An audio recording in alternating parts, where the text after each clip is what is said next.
My name is Mark Etting of the UCNV News Desk, and today I'm going to be talking to you about TV advertising. Television advertisements have such a great influence on our social and cultural lives. The image they portray often causes us to buy a product or use a service, which otherwise we wouldn't have taken a second look at. Promotion and advertising is a very important aspect in marketing and selling. In this short video, I will discuss and explain how advertising fits into the marketing scene, discuss its different strategies, and how it is perceived in the public eye. Firstly, I'll discuss promotion. Now, to define that word, I'm going to read you a short passage on this bit of paper right here. Promotion is any form of communication used to inform, persuade, or remind people about an organisation's or individual's goods and services by an identified sponsor. Therefore, promotion is encouraging and influencing consumers' wants and needs to obtain your goods and services. Promotion can be broken down into 4 different parts. Advertising being one of those 4 parts. The other 3 being publicity, personal selling, and sales promotion. Now, to talk about these 4 aspects of promotion, MD Dougaz. Thanks, Mark. I understand you want me to tell the people about promotion. Now, breaking it down into 4 parts as you did: advertising, publicity, personal selling, and sales promotion. But before I go on, I want to tell you something a wise old man once told me. He said to me, "MD Dougaz, don't you ever go to bed with an itchy bum, or you're going to end up with a smelly finger." Hey! He didn't really tell me that, I just made it up then. I'll tell you what he did tell me though. He said to me, advertising is the paid, non-personal presentation and promotion of ideas, goods and services by an identified sponsor. And if you ask me, I think that's pretty clever. Okay. Anyway, basically, advertising is paid for, whereas publicity isn't. Those 2 are both non-personal, meaning they have no direct contact with the client. Personal selling, on the other hand, is very personal, meaning it has a one-to-one contact with the client. It has direct links with them. Also with sales promotion, that is also personal, but it is much more supplementary in its techniques. To give you a much better idea of what I'm talking about,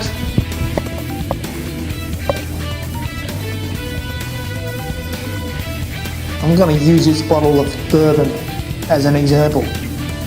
You've got a problem with that?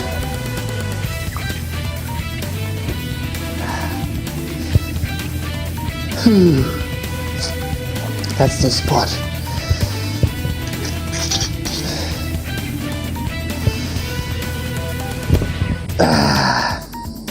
Yep, the good old Cougar whiskey. There's no better way to show you the 4 aspects of promotion than to choose a product and show you how each one would apply to it.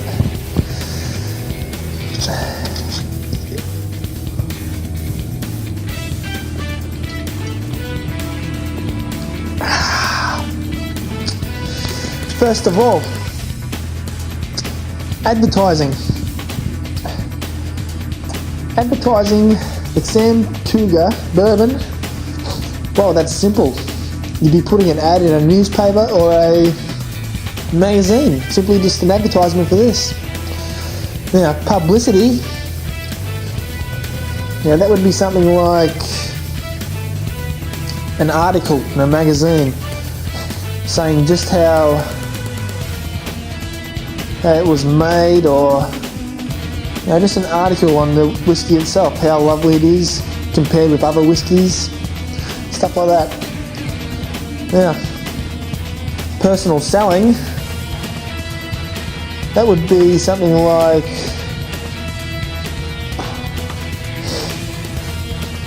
somebody showing you different ways of drinking it. A salesman. That's if there's a door-to-door salesman that sells whiskey. Anyway, something like that. Something showing you how to drink it. Add Coke with it, have it on the rocks, drink it out of the bottle.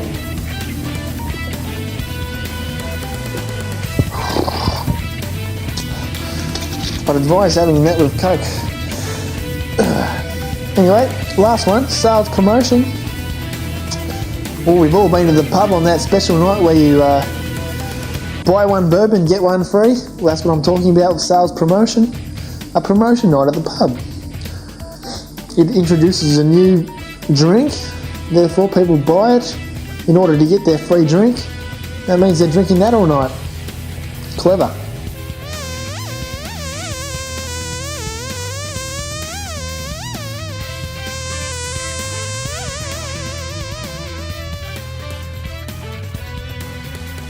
So there you have it, promotion.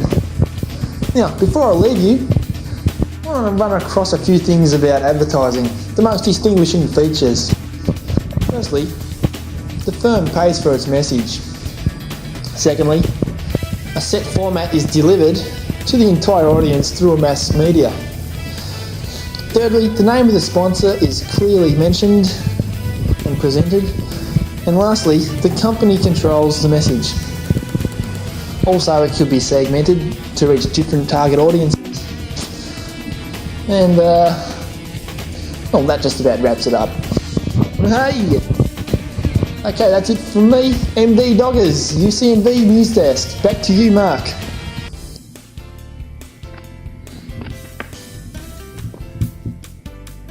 What, we on? Well, thanks for that, MD Doggers. That was very, very exciting. I know when to buy whiskey next time. Now, moving right along to different medias. There are 8 specific types of medias used. Newspapers, magazines, farm publications, television, radio, direct mail, business papers and outdoors. Now, to talk about these and more, I'm going to introduce you now to Bill Media. Thanks, Mark.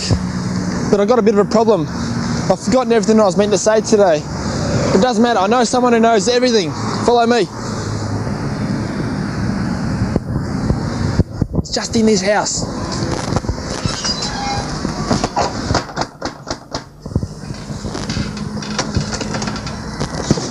Let us in. We want to talk to Big John. Big John? Yeah, not you. Oh, right. I thought you were Darren Henshaw or something, you know, so... No, come in. See you later. Where is he? It's down at the bar, mate. Okay. The microphone's caught.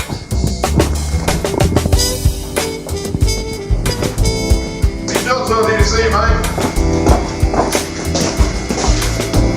Ah, Big John. What the bloody hell's that? Oh, g'day Bill, how are ya? Now listen, Big John, can you tell me what you told me last night? I've got some people here that want to know all about it. Yeah, sure, no worries. Just follow me. No, I like you, Bill. Now, of course, I'm going to bed right now. But I'll tell you anyway. You see, as I told Bill last night, there's quite a few considerations you need to take when choosing a media. You see, there's cost, waste, reach, frequency, message permanence, persuasive impact, clutter, and lead time. To start with, cost.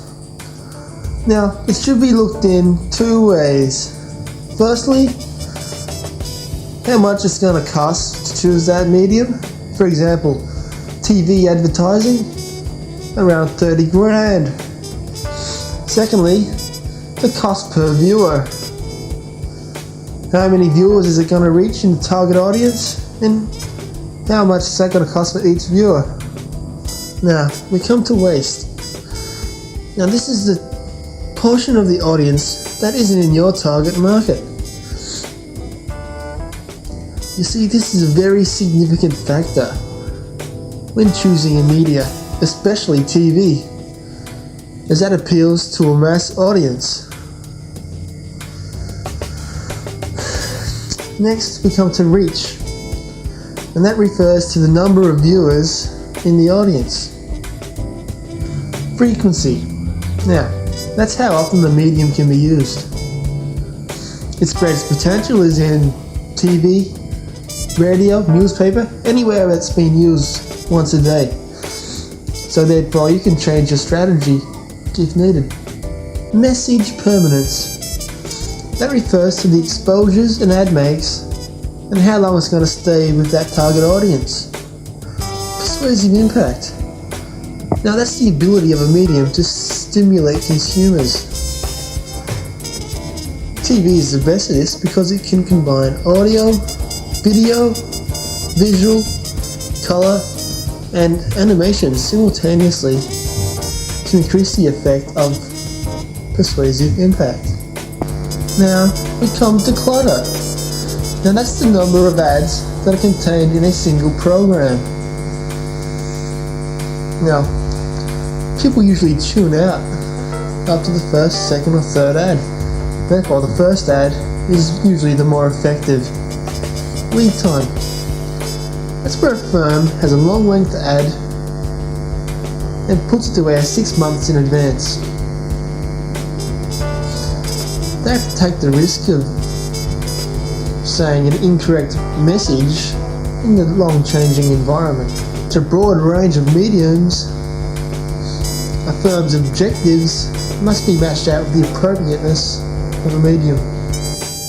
I might add now that in the United States of America, television advertising was the second largest expenditure, firstly being newspaper.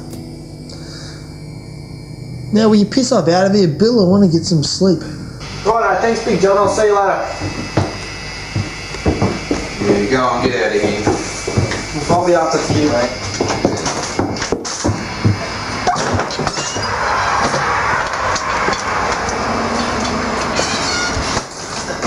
So there you have it, Mark. Everything you need to know about it. Back to you.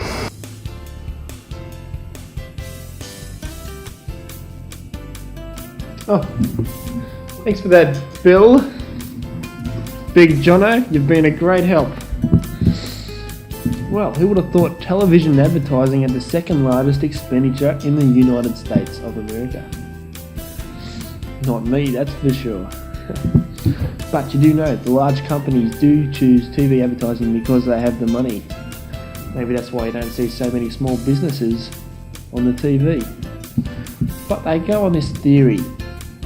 Say they spend $150,000 on an ad.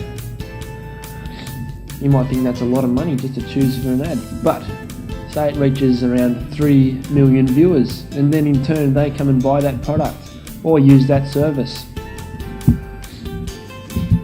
Do calculations, it only works out to be 0.025 cents per viewer, and that's not too bad. Them spending just that much on that one person. However, many future customers and those essentially in that target area may not even see the ad televised. Therefore, making an ad $150,000 can be of great risk. But if you've got the money, why not? Moving right along, we are now going to start talking about regional, national and international advertisements. And our on-the-spot reporter is there on the scene, Mad Dog. Tell us all about it. Hey, Markman! You just caught me. I was just on my way out to the lentil burger shop to get myself a lentil burger. That's okay, I'll make this nice and quick. Regional, national and international ads. Each one very different. Hey, first one, regional ads on the television. They're relatively cheap. The audience is largely country. Most of the regional ads are small businesses and retail shops. They're often corny, very corny, and most of them are discount sales, closing down sales, end of season sales, post-Christmas sales? And there you have it, that's the regional part of this question. But it's the national ads. Okay, now these are a bit more expensive. They wish to reach a national audience. Okay, so the people who make these are often corporate people, large businesses and firms and industries. Okay, the flavor of the ad is often the Australian Ocarism Yobble type flavor. They often come out Christmas, Easter, but they're not necessarily seasonal. And they involve advertising themes, man. Okay, the international ads. Now these are very, very extremely expensive, man. They are shown worldwide. The people who make these ads are huge companies, investment bodies, the cream of the market world. These ads are often dynamic, clever, cunning, man. So there you have it, Mark, man. Regional, national, and international. Okay, I'm out of here. I'll see you later.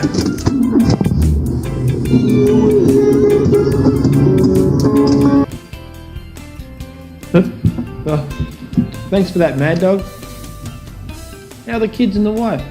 They're often corny, very corny. That's good. I'll see you later. Now, flexibility of television ads. Many of the clever ads can take advantage of the program that might be relative to his or her product or service. For example, at a time when the footy final's on, people that are interested in footy will obviously be watching that. They can put on ad for sporting goods or footballs, things like that. Another example, say a cooking show. People interested in cooking will be obviously watching that show, therefore a cooking ad would be superb. By advertising during these times, you're targeting footballers and home cooks, and thus essentially creating the ultimate marketing mix. Some ads, on the other hand, advertise in daily time slots. They advertise the correct product or service in a suitable time slot for potential customers. Then they are, of course, targeting a segmented audience. For example, food and detergents would be advertised during 9 in the morning till 3:30 when the householder is at home. Toys, well, they are targeted at children, so it would be wise to advertise them at about 3:30 to 6 when the children are home from school. And that is why car and bank insurance ads are advertised late, like 7 o'clock at night onwards, when the earner is at home. Moving on to the next bit, strategies. Many ads, or mainly national and international type ads, have a motto or a phrase. This phrase may relate directly or indirectly to the characteristics of the product. But after long advertising campaigns, the phrase becomes automatically recognised and identified to that goods or service. Often, somebody can advertise their product in a phrase so well that the phrase becomes more identified to the product than their symbol or logo. This can give the company the flexibility of a product-related phrase. They can then further their advertisements into radio or newspaper. Right now I'm going to throw a few well-known phrases at you, and I want you each to have a go at guessing which company uses these phrases, starting from that side of the room to that side of the room. Okay, here's one you would have heard. The flavour really hits you.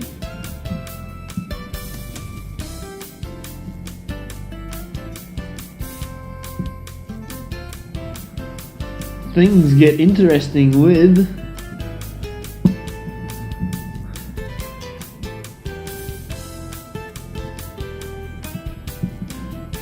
you can't say no.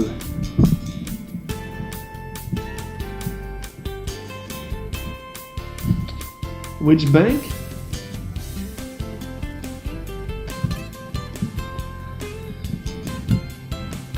Everybody jiggle it.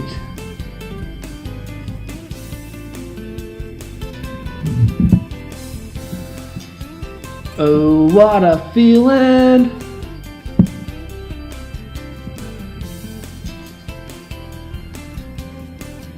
A glass and a half.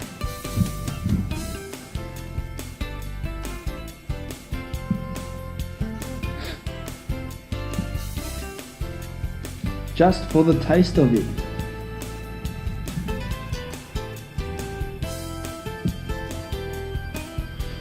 And the last one might be a bit harder than the others. Engineered like no other car. For this next bit, I'm going to show you a few advertisements from both Australia and abroad. I will then closely analyse them after your viewing.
Some may be close to the end of his existence here. Okay, take those three ads. Of course they were Big M ads with the slogan, "Things get interesting with Big M." Firstly, the Wombat Shark. Well, that opens up very, very exciting angles, as if we were looking through the Wombat's eyes. That gets me interested straight away. Then, take a look at the boy. He's very, very down to earth, could be one of you or me. Yet when the Wombat rushes towards him, grabs him on the toes, he's just not fazed at all. We see it and we think, wow, that's real extraordinary. But because he drinks Big M, things like that happens to him every day. You think about it, a Wombat with a shark fin rushing out of nowhere and attacking him. Crazy. Now, to the next one, where the elephant picks up the phone. Well, that's very lateral in its thinking. You think about it. Trunk call. There you go. Once again, the girl's very down to earth. She's not fazed by an elephant being inside and answering the telephone, nor is anyone else. But that's why the slogan is, "Things get interesting when you drink Big M." Now, finally, to the last one. 3D dinosaur. Now we see a family sitting on the couch. Even the dog has 3D sunnies, the family has 3D sunnies, but the boy who's drinking the Big M doesn't. He only needs a sip of his favourite strawberry Big M and he can see things even wilder than the other people. And then coming to the last scene where the television seems to be blown up inside, well, that leaves you wondering. Oh, well, leaves you interested, doesn't it?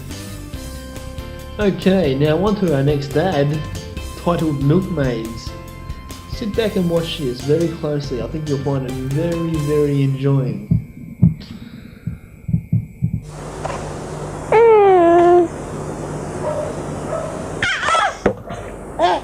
I drink milk because it's rich in protein and has the vitamins and minerals I need. But what I don't need is too many kilojoules. Of course, being too skinny can be as bad for you as being too fat, and can even lead to serious menstrual problems. It's also important when you're eating for two. During pregnancy, a woman needs almost twice the calcium. She needs it. And I need it. Because at menopause, a woman's bones begin to deteriorate at the rate of 1% a year, and the risk of osteoporosis is a very real one. So it pays to be careful. At my age, I have to look after myself. If you don't balance your diet and keep up your calcium, you're asking for trouble. Milk. You never stop needing it. Yeah, wasn't that clever? Think about it. The different ages, they had suited milks. The little kid had a big M because, well, it's yummy. The teenager used skinny milk because she's watching her weight, and so on. Also, there was a very important message to be said with each girl. And wow, didn't they look so similar? It's amazing. Because the ads are structured psychologically, many approaches can be taken. Ads are designed to attract our attention, to humour us, to sympathise with our needs, and above all, to influence us enough to buy the product or use the service. It's up to the firm or the company to choose the right medium for their product or service. Of course, the cost is extremely important. Television being so expensive will attract only the large businesses. However, if a creative campaign is produced by a business, it will not only create awareness, but produce a mass audience and thus increase sales. Thank you very much.